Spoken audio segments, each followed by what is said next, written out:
did, we're resuming the Section 194 committee at 10. As we speak, I'm busy with an affidavit of witness. So I would like to be recused from 10. Okay. So we'll also note Honorable Nqala's apology that he did attend and then he asked to be excused at 10. Now, thank you very much. Can we proceed? Yes, thank you, Chair. And good morning, Chair, and good morning to everyone in the committee. I'm trying to share my screen, Chair, for the presentation.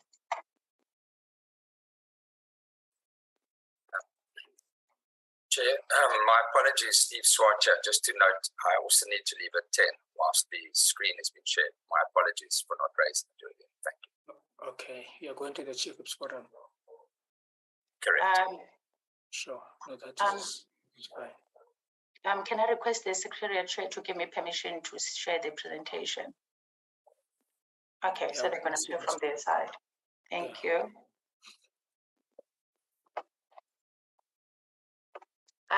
Thank you, Chair. As you have said, Chair, I'll be briefing the committee on the progress in respect of suspended constitutional court orders. We can move to the second slide. The overview of the presentation, Chair, as already said, it is on progress on suspended constitutional court orders. And then we're going to move to the recent judgments impacting on the role of Parliament. And then I'll be speaking to the process of committee bills. The first one, Chair, is the one of Minister of Justice and Constitutional Development versus Prince and others. This one deals with the Drugs and Drug Trafficking Act. It is about the use of cannabis for private purposes. And the judgment, sections 4B and 5B read with Part 3 of Schedule 2 of the Act were found to be unconstitutional in violation of the right to privacy. The order was suspended and the suspension lapses on 17 September 2020. In fact, it lapsed on 17 September 2020. A read-in provision was provided in the interim and will continue to apply should the defect not corrected by the above date. The progress that we have so far is that we know that there is a cannabis for private purposes bill that was introduced in Parliament on 2020 on the 1st of August, and it is being considered by the committee. The Portfolio Committee is deliberating on the proposed amendments to the bill. The second one is regards to economic freedom fighters versus Minister of Justice. This one challenged the provisions of the Righteous Assemblies Act. Section 18 of the Act was found to be unconstitutional for also violating the right, which is found in Section 16 of the Constitution, the right of freedom to expression. There was the suspension order lapses on 26 November 2022. A read-in provision was provided and will apply during the suspension period as well as after the suspension period. The progress so far is that the department confirmed that a draft bill is has been finalized with inputs from the National Prosecuting Authority and the South African Police Services. The department is engaged in processing the bill through to Cabinet to obtain approval to introduce the bill in Parliament. The bill has been placed on the draft legislative program by the department for 2022. We can move to the next slide.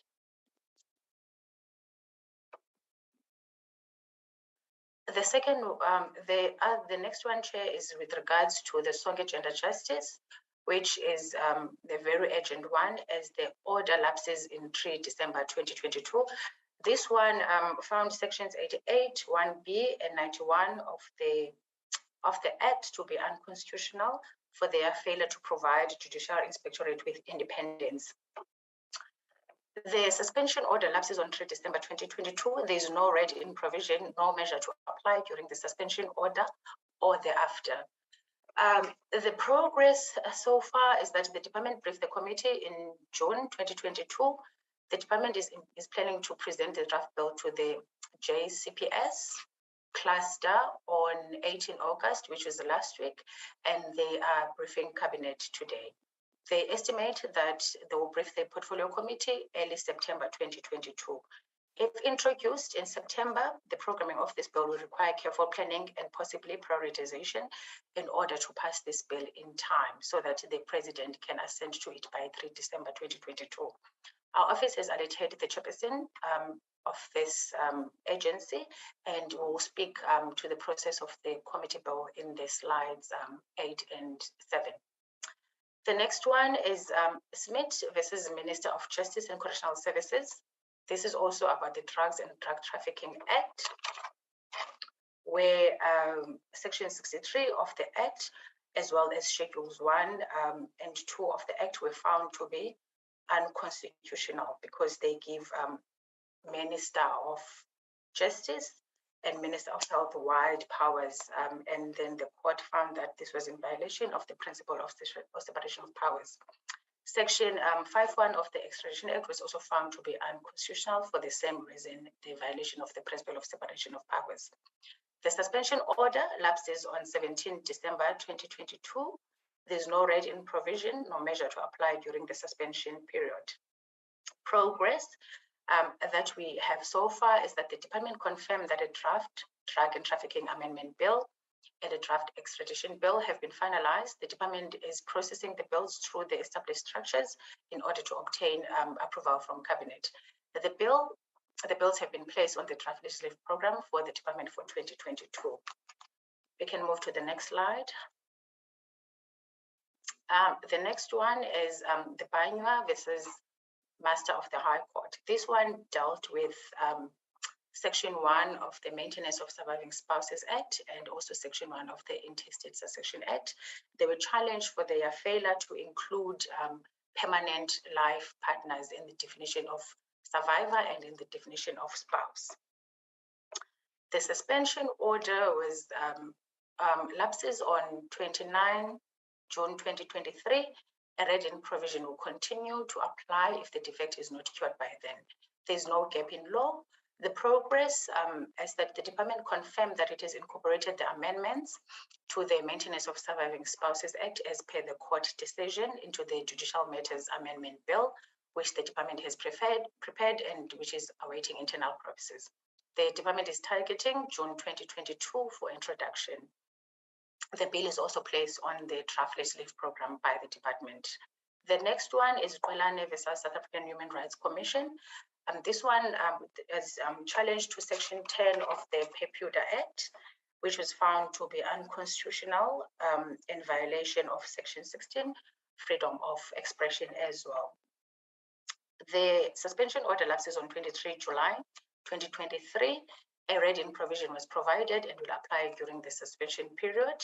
The progress that we have so far is that the department confirmed that they are busy amending the Pepuda Act and they have incorporated the required amendments to Section 10 as per the judgment. The department is currently processing the comments received from the public and has scheduled a meeting with stakeholders who made substantive comments. Thereafter, the bill will be processed for Cabinet approval for introduction in Parliament. The bill has been placed also on the draft legislative program for the department for 2022. We can move to the next slide. The next one is Amabungane Center for Investigative Journalism versus the Minister of Justice and others. This one challenged the RICA Act, and the court held that the interception and surveillance of individuals' communication is highly invasive under the RICA Act and violates the right to privacy, and thus it was found to be unconstitutional. The court also declared unconstitutional the bill to the extent that it fails to ensure adequate safeguards for an independent judicial authorization of interception. The suspension order lapses on 3 July of February 2024. A read-in provision is provided by only during the period of suspension. The progress that we have so far is that the department has confirmed that a draft bill to address the issue raised in the judgment is being drafted and will soon be consulted on with key stakeholders. The bill has also been placed on the legislative drafting program for the department for 2022. The last one is the one of the Women's Legal Center Trust versus the President of the Republic of South Africa. This one found the Divorce Act and the Marriages Act unconstitutional for their failure to recognize Muslim marriages. The suspension order lapses on 27 June 2024. There is a measure to apply during the suspension period, and the progress so far is that our office has written to the Portfolio Committee an opinion to advise the Portfolio Committee of this judgment, and we've also sent correspondence to the Department of Justice. The department has taken a decision in May 22 to ensure that all bills with constitutional court deadlines are submitted to Parliament within half the time allowed, that is the targeting introduction in June 2023. We can move to the next slide. It is important to alert the committee to the recent court judgments in respect of what the court has said on the role of Parliament when there is a suspension order provided, or an order of constitutional invalidity where Parliament is required to do something. The New Nation Movement NPC, President of RSA, this was an extension judgment on the Electoral Amendment Bill. In paragraph 62, I quote, the court said, Parliament awaited the minister's introduction of the bill when it was so long delayed. Parliament should have taken steps to introduce a bill without reliance on the minister. This it failed to do. However, I do note the steps taken by Parliament to comply with the order. Although the order was directed to Parliament to cure the unconstitutionality of the Electoral Act, one cannot ignore the belated progress by the minister, which evidently added to the delay. However, Parliament should have done more. Having recognized the delay caused by the minister, Parliament could have and indeed should have introduced the bill itself. I close quote. Also, in paragraph 63 of the judgment, specifically the court said, I quote, however, Parliament still attempts to escape accountability by alleging that it did not introduce the bill because it was waiting for the minister to do so. Compliance with this court's order rests with Parliament. If the minister is dilatory, Parliament will not be excused from its duty to meet the deadlines imposed by a court order, I close quote. Also, in the Women's Legal Center Trust case, the court shared the same sentiments. It held in paragraph 25, and I quote, on the first issue, the court held that Parliament has the responsibility to make laws. The President and Cabinet merely have a discretionary power to prepare and initiate legislation. Therefore, ordering the state to enact legislation on the basis of Section 7.2 alone would be an infringement of the separation of powers doctrine. The Supreme Court of Appeal held that Section 85 of the Constitution vests the executive authority with the power to prepare and initiate legislation. Sections 44, 43, and 44 make it plain that the national legislative authority is exclusively in the hands of Parliament, I close quote.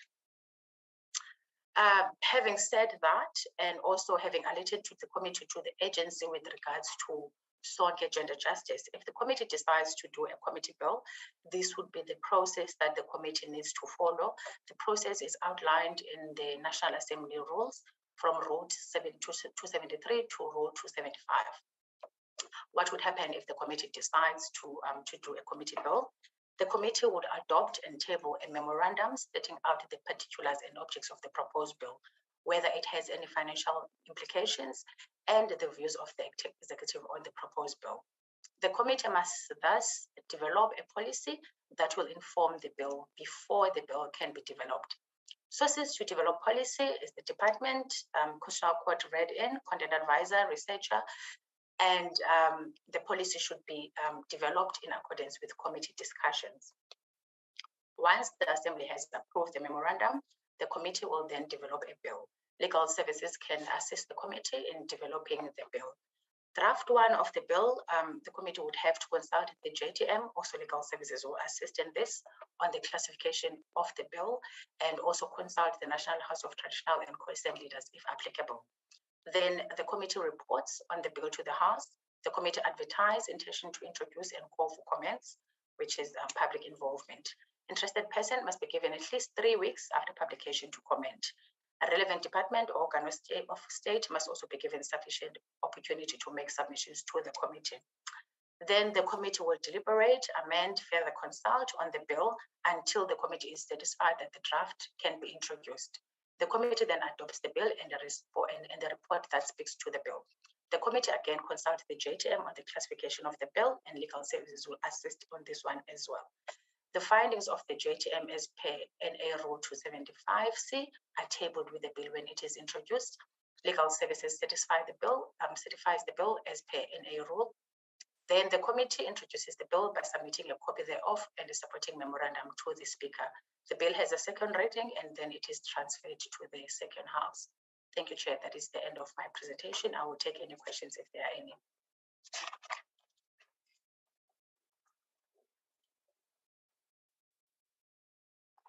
Thank you very much, Ms. Mpikasha. Thank you for the presentation. Members, are there any questions or comments? Honorable Swart.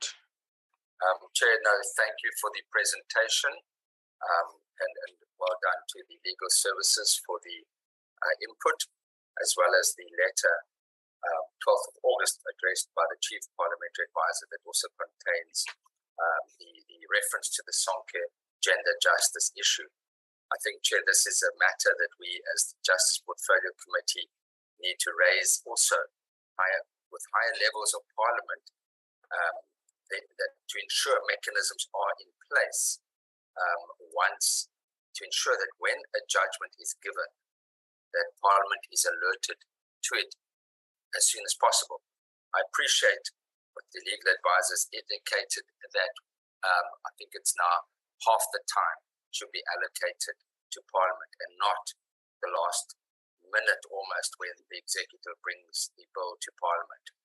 As far as the recommendation of a committee bill is, I think that is something we would need to look at going forward. With the Sonke gender justice issue, given the fact that if I understood the input correctly, we should get some input in September, although it is regrettably very late, it might then not help to present a committee bill, but maybe we should give a deadline that we do need as soon as possible, the beginning of September, to get that bill, given the fact that the cutoff date is in December and it is highly unlikely that both houses of Parliament will be able to consider that. So, Chair, that's just my input. I appreciate the input. Thank you so much. Thank you very much, Honorable Swart. Honorable Nugent-Drogen. Good morning, Chairperson. Good morning to everyone on the platform. Two things. If a committee bill from the presentation, sorry, just a moment. Okay, from the presentation that they spoke about the financial implications. Now, a committee bill can be passed by Parliament, but the department must still implement that bill. Now, so who decides what the financial implication is? I also wanted to ask who decides on the costing of the bill, or, you know, the costing of whatever needs to be implemented. With the legal services, will legal services decide, or do we still have to ask the department? My real question is where and what does it, when and what, at what stage does the department come in to assist the committee, especially with the costing of the bill or explaining what the financial implications of the bill can be or will be? And then, yeah, I think that's it. Thank you, Chair. Thank you very much. Honorable Horn. Thank you, Chair. Good morning. Please allow pinning. Thank you. Thank you, Chair. Good morning from my side. And yes, thank you for the presentation, Chair. I am with both colleagues to an extent. The Honourable Swart is quite correct to say that I think as a first point of departure, Parliament and specifically responsible committees should be made aware of court-enforced deadlines with which they ultimately, as the court has now pointed out in 2 judgments, bear responsibility for. And that would be a good start. Also, the sentiments around how you ultimately allocate time in order to give the executive an opportunity to introduce the legislation. But therein also, in my view, is a bit more of the problem,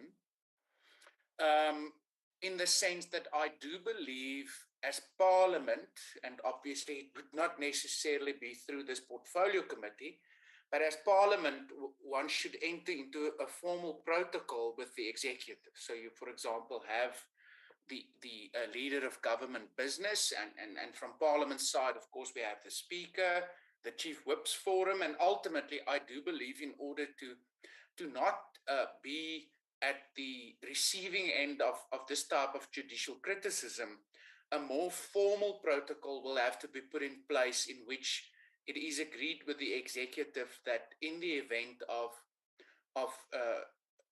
the courts declaring that some legislative amendment have to be effected by Parliament, there has to be a firm deadline by which the executive have to introduce legislation which must be realistic also, in the sense that in the absence of that, the Parliament should have enough time and space to then still finalize legislation initiated by Parliament itself.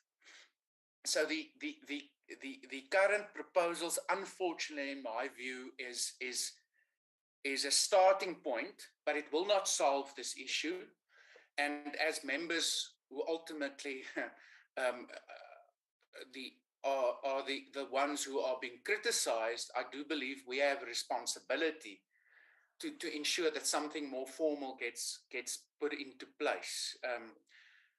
I mean, some of these that were part of the briefing this morning, I must admit, it's the very first time I see some of them, and then it is quite clear that the deadlines are looming. So it's also quite clear, and I think the Honourable Swart also referred to it, that in some of these instances, we in any event will have to eat humble pie again and go back and ask for extensions yet again.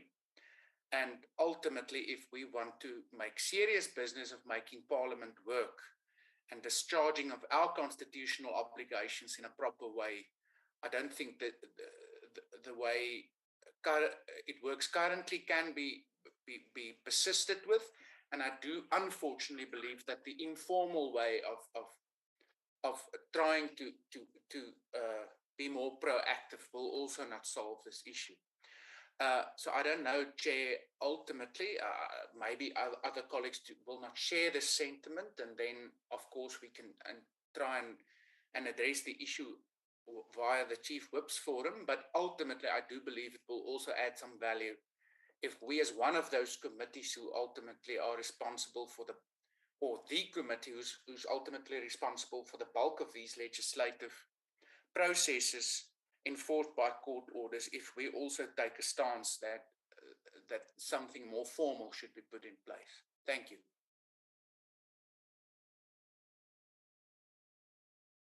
Thank you very much, Honorable Horn, Honorable Yako. Thank you, Chair. I'm hoping you can hear me. Yes, we can hear you. Okay. I think I do agree with the previous speaker, because I see that some of these roles are still lying with the minister, or they have been waiting for the minister to then come back and clarify as to the way forward, as well as cabinet. And I think it puts us in a back foot in a way, because it means that we are a little bit tied into what we can do and what we can't do. I'm hoping that perhaps what we can do as a committee is to then have a roadmap, because it also is quite confusing. We do a lot in this committee and we deal with quite a bit. And some of these I see that have been earmarked to take place in 2022, which is this year. And it almost puts us now in a position where we are headless chickens trying to sort this one out and sort this one out. And there's a lot of bills that are sitting with us as a committee as is. I don't know if we can, as a committee, perhaps sit together and strategize, or have a strat plan as a committee, just us as a committee, to say this is what we want, not speaking to a calendar that's already been drawn up as to what we're going to do as a committee or what meetings we're going to have or what we're going to discuss, but actually things that are hanging in the air. What's the strat plan and what we're going to do moving forward in making sure that we don't have any loose ends. So when we leave this sixth parliament, at least we leave having covered all our bases and we don't leave any loose ends for the next MPs who might sit on this committee to look after, having inherited them from us. I'm not sure if I'm making sense. Yes, no, I do understand. I do understand you, Honorable Yako. Thank you very much. Are you done? I'm done, Chair. Thank you very much. Honorable Masako Jele. Thank you, Chairperson. And also, good morning to colleagues. Chairperson. Honorable Jele, you seem to be under the table. Excuse. Can you hear me now? Can you hear me, Chair? Yes, we can hear you, but we can't see you properly. You seem to be under the table. I wanted that photo to come, not me per se, Chair. Yes. It's okay. You are two-way, Chairperson. Yeah. Yes, thank you very much, Chairperson. I was just saying, Chair, I agree with the colleagues. The responsibility indeed lies with us, with making sure that these bills are passed, and then also us having to monitor and also be always in consultation with the departments in making sure that bills that are being, the bills that are coming from their side, they are indeed on top of the game. I think one other issue that we need to check, Chair, is that so that we are able to meet these deadlines. I don't think it's possible that we're going to meet many of these deadlines, Chair. I even saw the other one, the last one, I'm not sure, the one that it's supposed to be on the 24th June, 2024. 2024, it will be, maybe some of us, we won't be here. It will be a new, is it? Yes, that will be our last year, if I'm not mistaken. Oh, it will be a new parliament. It will be a new parliament. You are correct, Chair. So you can see we are now leaving the problem for the new parliament, the colleagues that are coming in, because we don't know the future. I think we need to also look into the teams that are working with bills within the department. That is the first point that are working. Maybe if we can capacitate them too, so that they can assist us. We must have a team that is specifically dealing with these issues. I think, like Honorable Yaku was saying, I'm not sure myself that timelines is still going to help us on this. We have to come up with something new to see if maybe how can we be able to cover up the work that is already lost. My issue, Chair, is that I support the issue of extensions. I think let's check which ones can we go and request the extension. We check from the ones that we have, and then we check which one also that we think that will be able, because remember we still have others that we are working with now, and understanding the work that is put in passing these bills and the direction that it must take in terms of bringing everybody comments and all that. It is not easy. It's not going to be easy. So I propose that I support the idea of extensions. Let's check particularly on that one, that is supposed to be right December now, we were not going to be able to cover that one. So my take on this one, Chair, we take responsibility. Indeed, we are not on top of the game.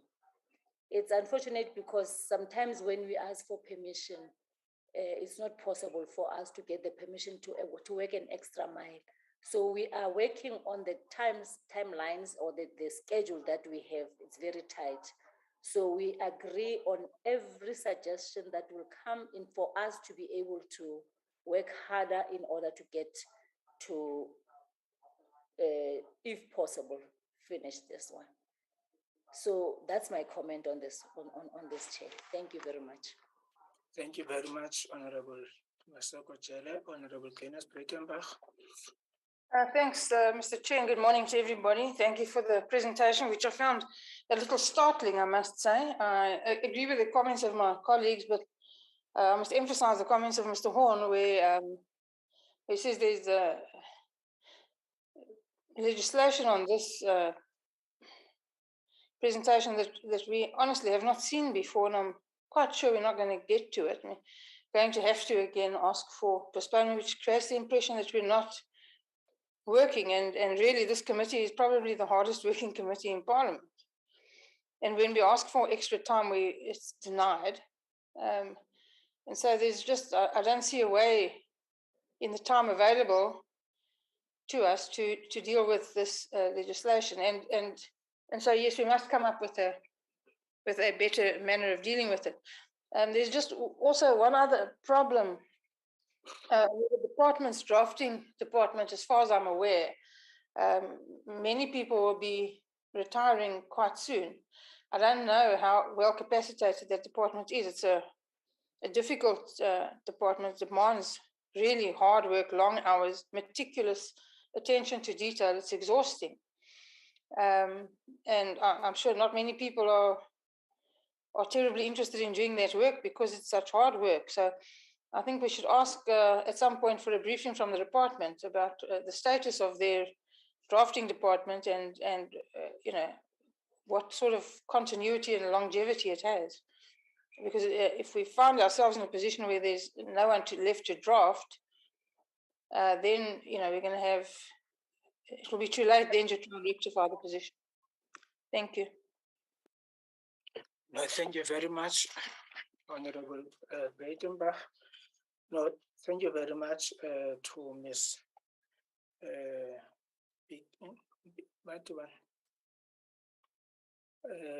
To the presenter, Mrs. Noltando. Thank you very much for the presentation. I think it has made us to jump into action, especially where you also draw our attention to judgments by the courts, various judgments that put it very clear that passing of laws, it's our domain, and we cannot be excused so easily on that one. Thank you very much.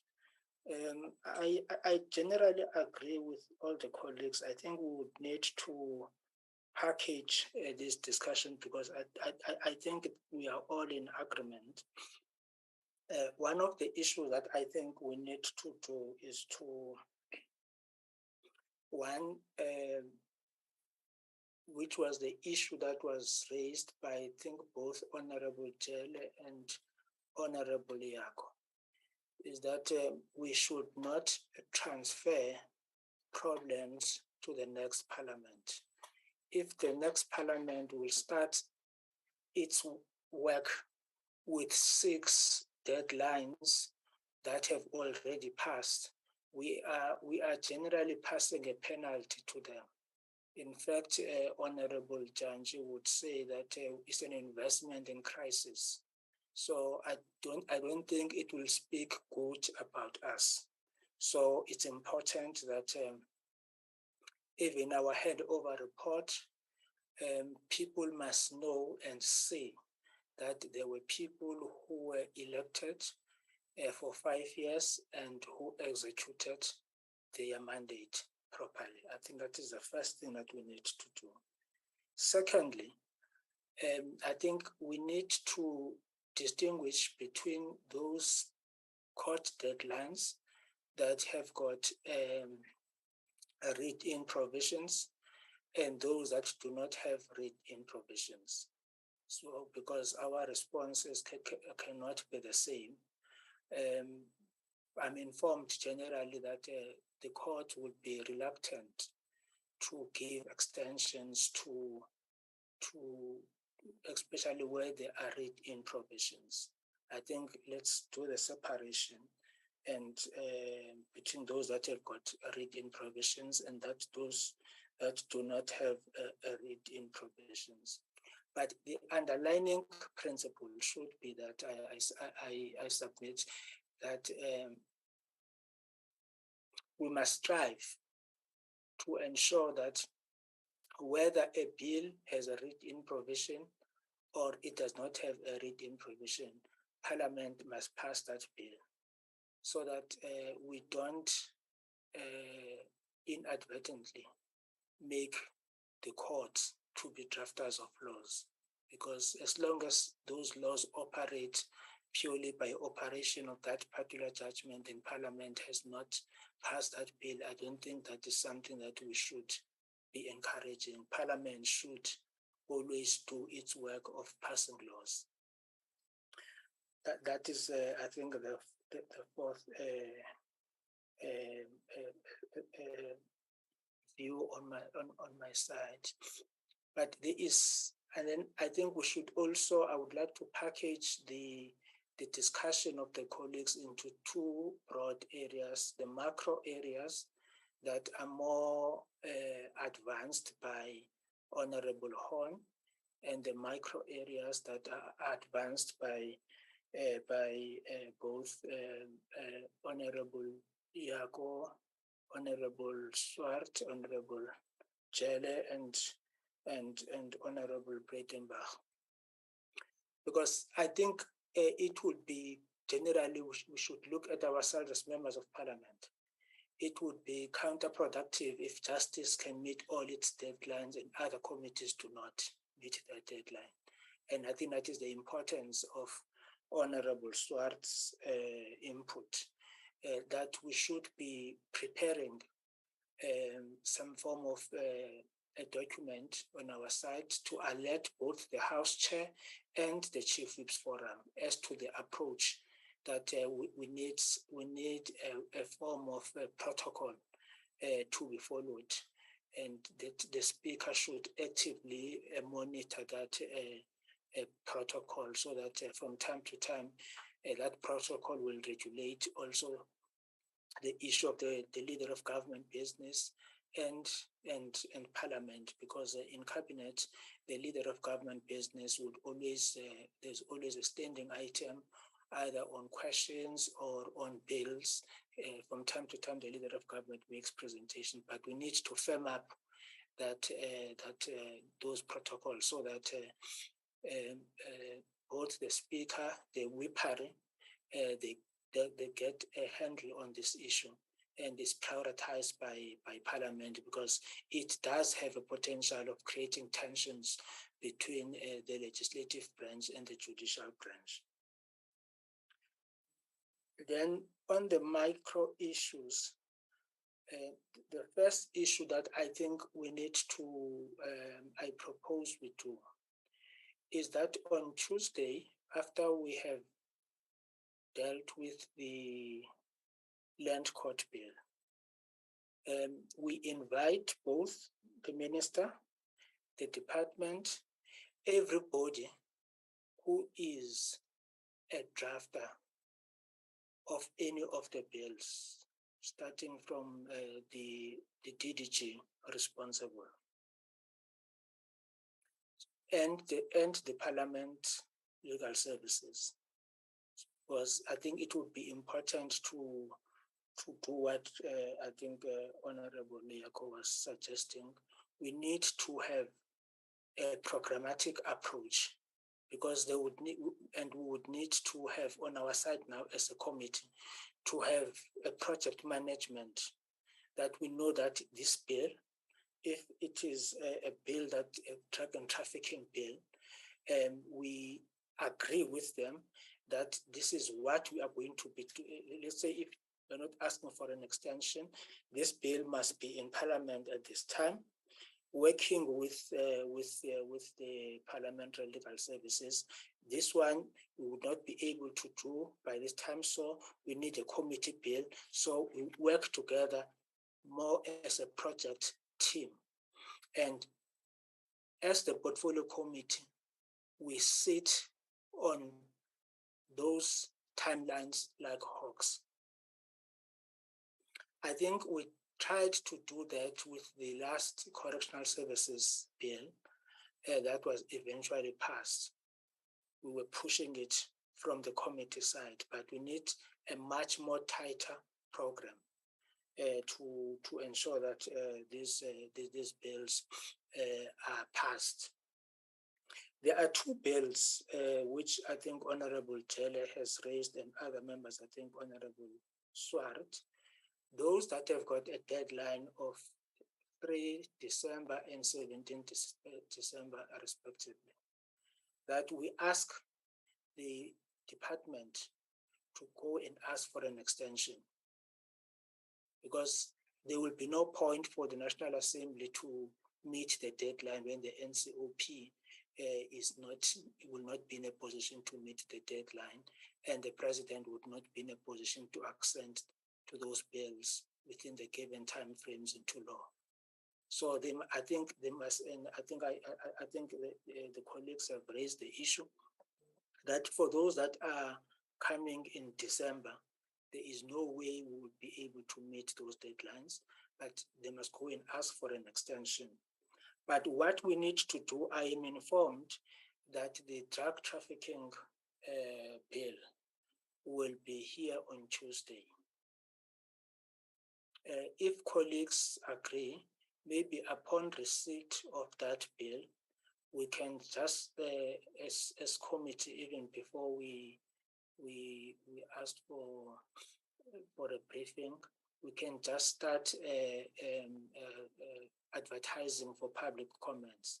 So as the bills come, we advertise for public comments, which would be 3 weeks, so that as they are pursuing these other avenues, but that must not make us to relax.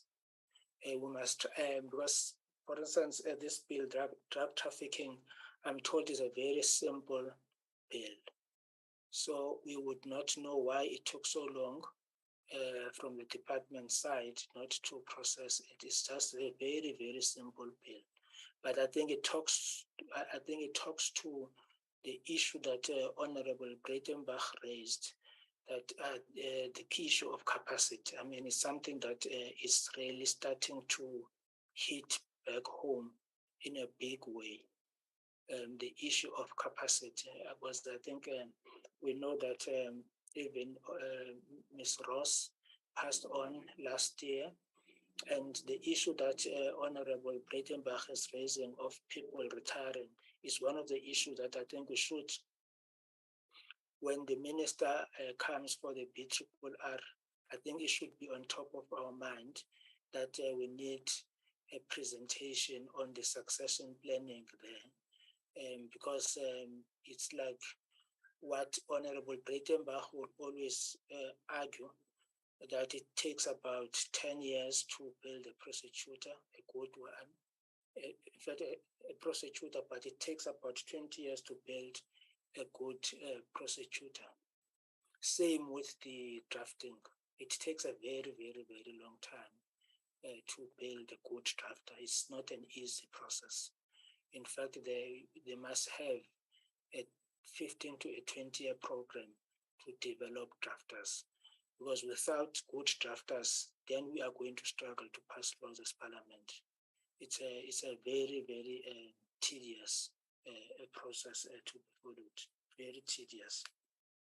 So I would, I think, and then those that have no, in fact, they have read-in provisions, but we should strive that by next year, let's say September, October, we should have passed all the bills that appear on this list. So our project management approach, which is not going to rely on the legislative program of cabinet.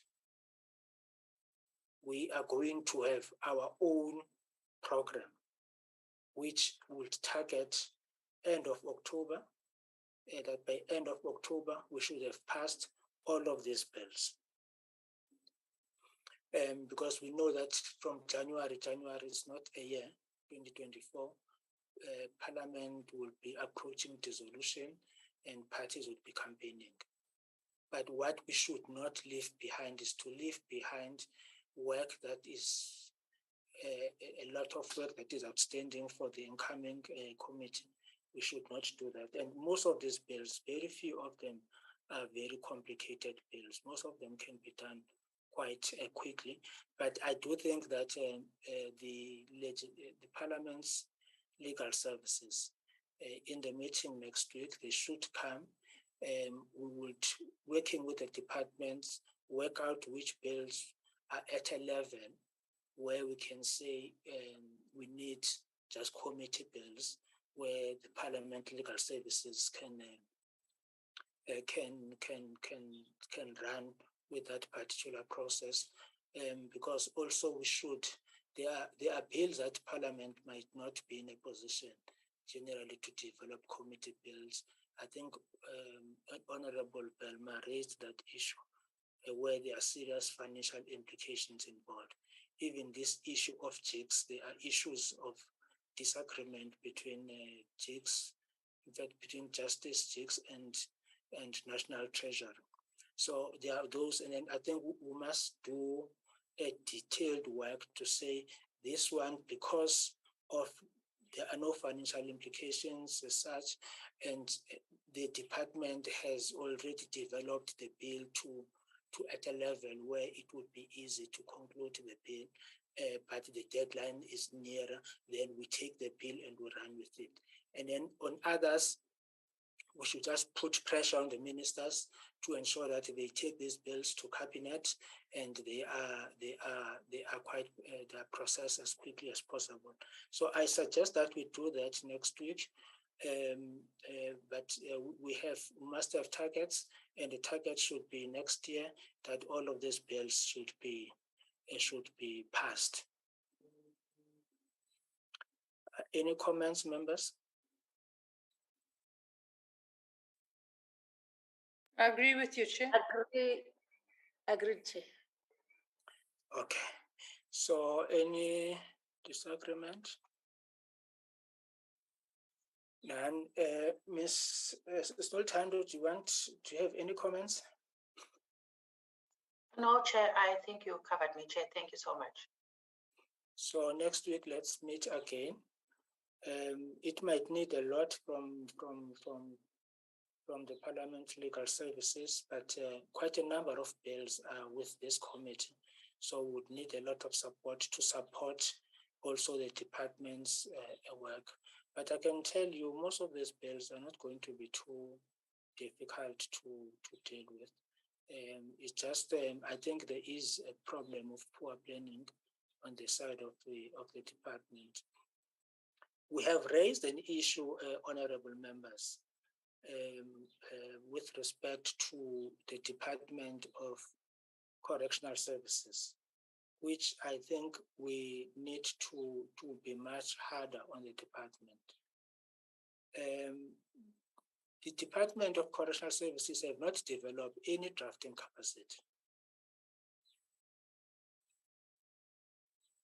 And that is unsustainable, because the clamping of justice and correctional services, it's for 5 years, because any other president who comes might have a different view, and others might think that correctional services must be a standalone department with its own minister.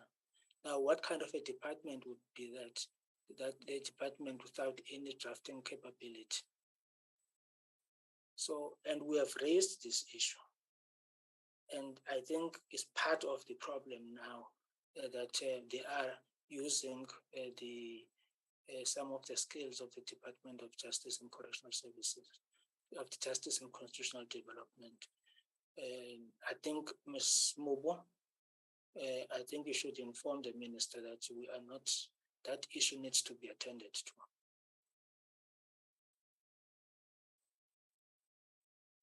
It needs to be attended to.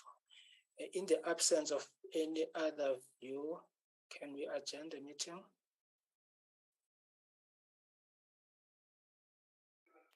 Thank you, Chair. Thank you very much. The meeting is adjourned. Thank you, Chair. Thank you. Bye-bye. Bye. Thanks, Chair. Thank you.